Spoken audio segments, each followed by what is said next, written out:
the walls were closing in. Or at least that's how it felt to him. Every inch of the 8x10 concrete box pressed against his mind like invisible hands. The single light above flickered, humming like a swarm of angry bees. His name was Derrick Cole, inmate number 54219, locked inside Pelican Bay State Prison's Security Housing Unit, the SHU. He had spent 1,037 days in isolation, with only a metal bed, a steel toilet, and his thoughts for company. But today was different. Something was off. The sound of boots echoed down the hallway, slow, steady, deliberate. Then, a shadow passed the narrow slit of his door.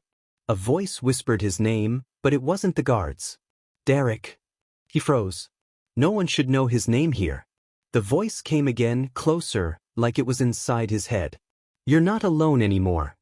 That's it. A loud crash came from the next cell. Someone screamed. The lights went out. Derrick pressed himself against the cold wall, heart pounding so hard it hurt. And just before everything went silent again, he heard the scraping of metal from inside his own cell, even though he wasn't moving. And that was when Derrick realized something was in the room with him. 3 years earlier, Derrick Cole had been just another inmate trying to survive his sentence. He wasn't a saint, far from it. Born in Oakland, he joined a street gang at 16, robbing stores and running from cops. But Pelican Bay was different. This wasn't just another prison. This was the end of the line. The place they sent you when no other prison wanted you. His first day there felt like stepping into another world. The gray walls, the electric fences, and the cold air that smelled like bleach and metal. The guards didn't speak much. They didn't need to. Their eyes said everything. You don't run this place, we do. Derrick's cell was small, just 8 feet wide, 10 feet long, smaller than a parking space. The door had a tiny slot where they pushed in his food trays. He spent 23 hours a day alone, allowed only 1 hour in a concrete yard that looked more like a giant empty box with high walls and no sky. The first month was fine. He'd do push-ups, count the cracks on the wall, or hum songs from the old days. But as the weeks turned into months, the silence started talking back. He began hearing things, whispers, faint footsteps, even laughter that came from nowhere. Once, during lights out, he thought he saw a shadow moving under his door. When he shouted, a guard told him to shut up and sleep. The next morning, Derrick saw something that froze his blood. Scratched into the corner of his wall, in thin, jagged letters, were the words, "Don't listen to the voices." He didn't write it, and the guard swore no one had entered his cell. Days blurred together. He started counting time by the number of meals he got. Sometimes the trays came late. Sometimes they didn't come at all. Derrick's mind played tricks on him, or maybe it wasn't tricks at all. One night, he woke to the sound of heavy breathing. He thought it was his own until he realized it was coming from under the bed. He dropped to the floor and looked, nothing there. But when he got back up, the word, "hello," was written on the fogged-up metal mirror. He screamed for help, banging on the door until his fists bled.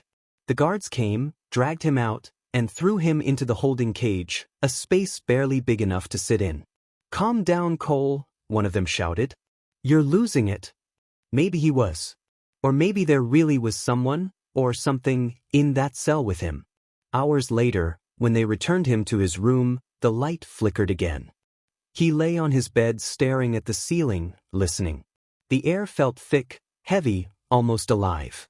Then, from the far corner of the cell, came a sound like a faint whisper. "Derrick, you can't hide forever." His body froze. His eyes widened. Slowly, he turned toward the corner. There was movement in the dark. A shadow, shifting, rising, taking shape. And then, something cold touched his ankle. Derrick's scream echoed through the corridor, loud enough to wake the entire block.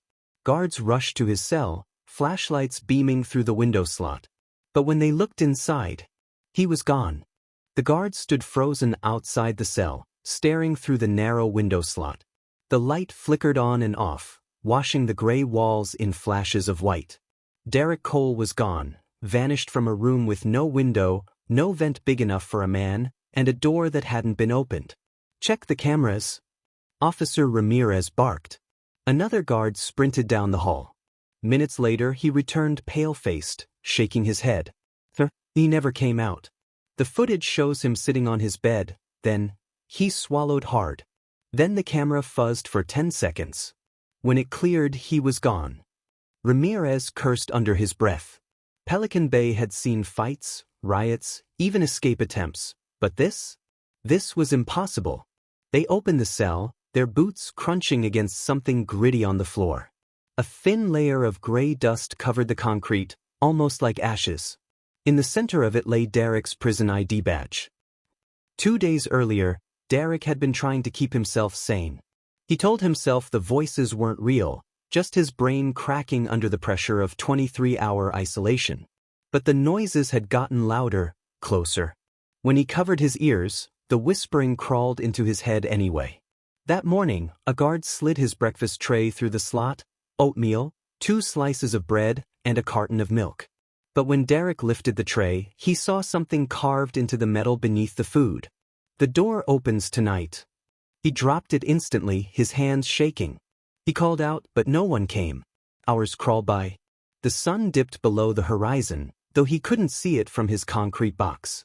When the lights dimmed, Derrick lay on his bed staring at the ceiling. His heartbeat echoed in his ears. Then came the whisper, soft at first, then louder. "Do you want to leave, Derrick?" He sat up, trembling. "Who's there?" "You do," the voice replied. "You always wanted out." "I don't know what you are," Derrick stammered. "I'm the part of you they locked away," it said. "The part that never stopped fighting." The air turned freezing cold. He could see his breath. The light flickered, once, twice, then went black. The sound of metal scraping filled the room. Derrick crawled back against the wall, pressing his fists to his ears. "Stop it! Leave me alone!" But the voice only laughed. Then came the scream from the next cell, a raw, desperate sound that tore through the silence. Derrick ran to the door, pounding it with both hands. "Somebody help him!" No answer. Only the hum of the dying light. When he turned back around, the far wall of his cell, the one with the scratch marks, was different. A thin crack had formed, running from the ceiling to the floor. Cold air blew through it, carrying the faint smell of earth. Derrick stared, wide-eyed. He reached out, touching the crack with trembling fingers. The wall was solid, yet soft, like wet clay. The voice came again, whispering from the other side. "Come through, Derrick.